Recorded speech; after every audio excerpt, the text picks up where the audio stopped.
नमस्कार। मैं Amit Kumar, guest faculty, इतिहास विभाग, गंगा सिंह महाविद्यालय। आज मैं इतिहास स्नातक BA पार्ट 2 की पाठ्यक्रम भारत में राष्ट्रवाद के उदय के कारण और उसके परिणाम पे चर्चा करने जा रहा हूँ। तो फ्रेंड्स, भारत में राष्ट्रवाद का जो उदय होता है उसकी समयावधि मानी जाती है 19वीं शताब्दी के मध्य से, मतलब 1850 ईस्वी के बाद से। 1850 के बाद यदि विभिन्न घटनाओं और परिदृश्य की जो परिदृश्य थे, अगर हम लोग उस पर दृष्टिपात करें, उस पर नज़र डालें, तो सर्वप्रथम घटना और प्रमुख घटना 1857 की क्रांति ही दिख जाती है। 1857 की जो क्रांति थी, ये वास्तविकता है कि उस समय तक भारत के लोगों में जो नेशनलिज्म होता है, जो राष्ट्रवाद होता है, और ये जो एक विशेष इमोशन, ये जो एक कॉन्शसनेस होता है, इसका प्रसार लोगों में हो चुका था। अनेक इतिहासकारों द्वारा कहा भी गया है कि भारत का जो प्रथम स्वतंत्रता आंदोलन था वो 1857 की क्रांति ही थी। हम लोग यदि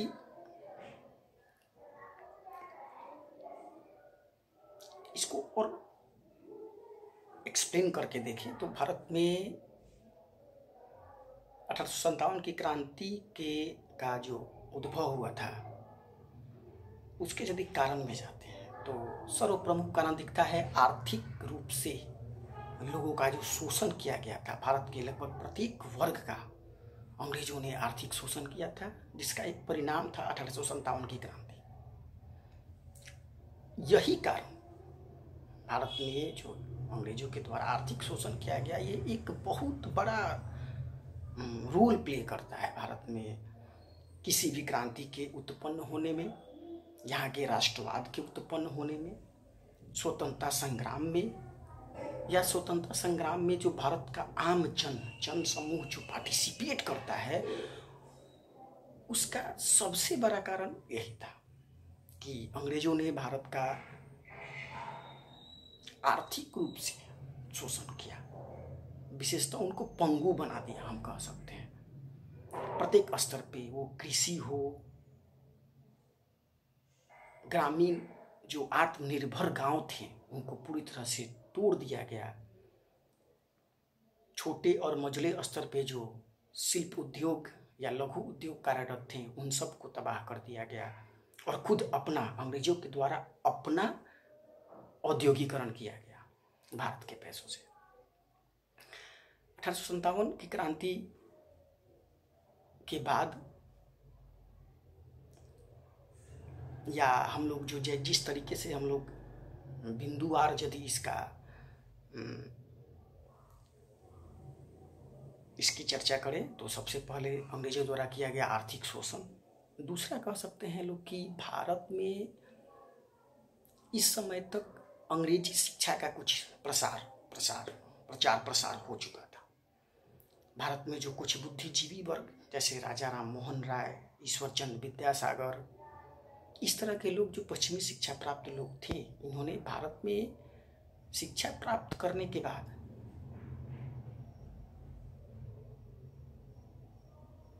सामाजिक और धार्मिक सांस्कृतिक सुधार आंदोलन चलाए। इससे भी भारत में राष्ट्रवाद के उदय में की जो सकारात्मक समर्थन उनको मिलता है। भारत में चूंकि किसी भी समाज में वांछित सुधार के बगैर, और भारत का जो समाज था वो धर्म से पूरी तरह से कनेक्टेड था, अतः यहाँ के समाज में जागृति लाने के लिए जरूरी था कि सामाजिक और धार्मिक आंदोलन चलाया जाए। ये एक बहुत ही बेहतर कदम था हमारे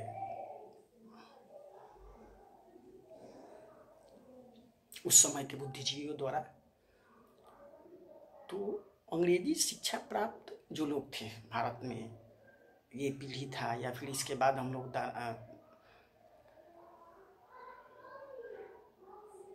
दादा भाई नौरोजी, गोपाल कृष्ण गोखले, फिरोज शाह मेहता, सुरेंद्र नाथ बनर्जी, जैसे लोगों को देखते हैं, इन लोगों ने भी भारत में के राष्ट्रवाद के प्रारंभ हुआ, इसमें इन लोगों का बहुत बड़ी भूमिका थी। इन्होंने प्रत्येक स्तर पे अपने से प्रयास किया। जैसे हम लोग आर्थिक रूप से देखें तो दादा भाई नौरोजी ने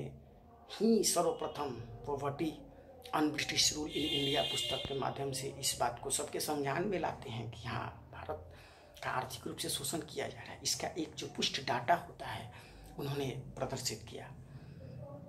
इसके अलावा प्रेस और साहित्य की भूमिका, इन बुद्धिजीवी वर्ग के लोगों के द्वारा ने प्रचार पत्रों के, समाचार पत्रों के माध्यम से, साहित्यों के माध्यम से, पुस्तकों के माध्यम से ये लिख के अपनी जो व्यथा है, अपने विचारों को लिख के लोगों में इस चीज़ का प्रसार किया कि अंग्रेज एकजुट होकर के और हम भारतीयों को का शोषण कर रहे हैं, हम लोग को तबाह कर रहे हैं और अपने देश को समृद्ध बना रहे हैं। अगर हम लोग एक सरल भाषा में इसको समझे तो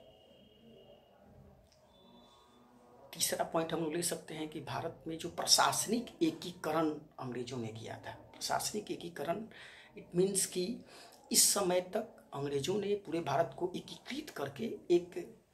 इंटीग्रेटेड एडमिनिस्ट्रेशन सिस्टम का निर्माण कर लिया था, जो कि केंद्रीकृत था। उसकी ब्रांच, उसकी जो शाखाएं थी वो लगभग सभी प्रांतों में फैली हुई थी और वो सेंट्रल स्तर से सभी प्रांतों को नियंत्रित कर रहे थे। इससे भी भारतीयों में जो ये इंटीग्रिटी, एकता की जो भावना होती है वो कहीं ना कहीं देखने को मिलता है। इसी प्रशासनिक एकीकरण में परिवहन व्यवस्था और भारत के प्रत्येक गांव को एक दूसरे से कनेक्ट करना, आवागमन की सुविधाओं को बढ़ा देना। उत्तर भारत के लोगों में ये कॉन्शसनेस आ गया था कि दक्षिण भारत के लोग भी इसी भारत के हिस्से हैं और वो भी हम ही लोग की तरह हमारे देश के नागरिक हैं। ये जो राष्ट्र की जो भावना होती है ये इस चीज़ से आती है। इसके बाद हम लोग अगले पॉइंट में देखेंगे कि भारत में जो राजनीतिक संगठनों का निर्माण हो रहा था वो अपने स्तर से, भले ही इसके और विचार हैं कि प्रारंभिक तौर पे केवल एलीट क्लास को नेतृत्व दे रहे थे वगैरह, जो भी है, लेकिन इससे कतई इनकार नहीं किया जा सकता है कि भारत के राष्ट्रवाद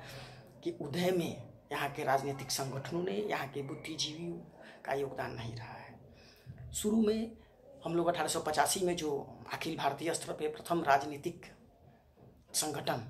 भारतीय राष्ट्रीय कांग्रेस का स्थापना होता है, उसके पूर्व हम लोग देखते हैं कि छोटे स्तर पे, कह सकते हैं लोग प्रदेश स्तर पे, जैसे इंडियन एसोसिएशन, मद्रास महाजन सभा जैसे छोटे छोटे स्तर पे संगठन थे, चलाए जा रहे थे और उसके माध्यम से लोगों में राष्ट्रीयता का भाव या जो अद्यतन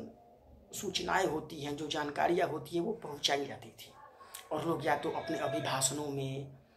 रैलियों में पार्टिसिपेट करके उस चीज़ों से अवगत होते थे, जानकारी लेते थे। देखिए फ्रेंड्स, अभी तक मैंने जिस भी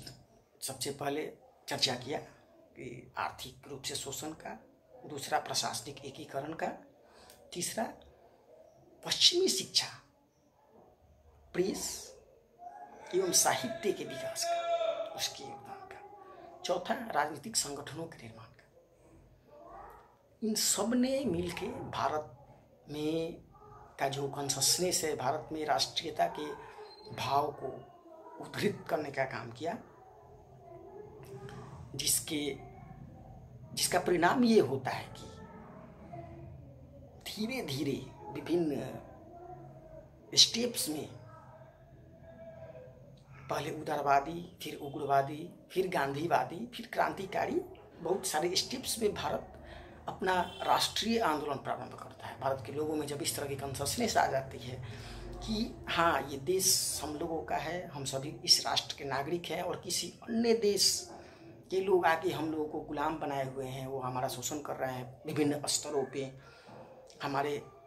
जीवन शैली को अपने तरीके से डिजाइन कर रहे हैं और फिर अपने देश को समृद्ध बना रहे हैं। तो ये जो भावना थी लोगों में आई, लोगों ने धीरे धीरे यहाँ के जो स्वतंत्रता आंदोलन प्रारंभ होता है उसमें पार्टिसिपेट करना शुरू किया।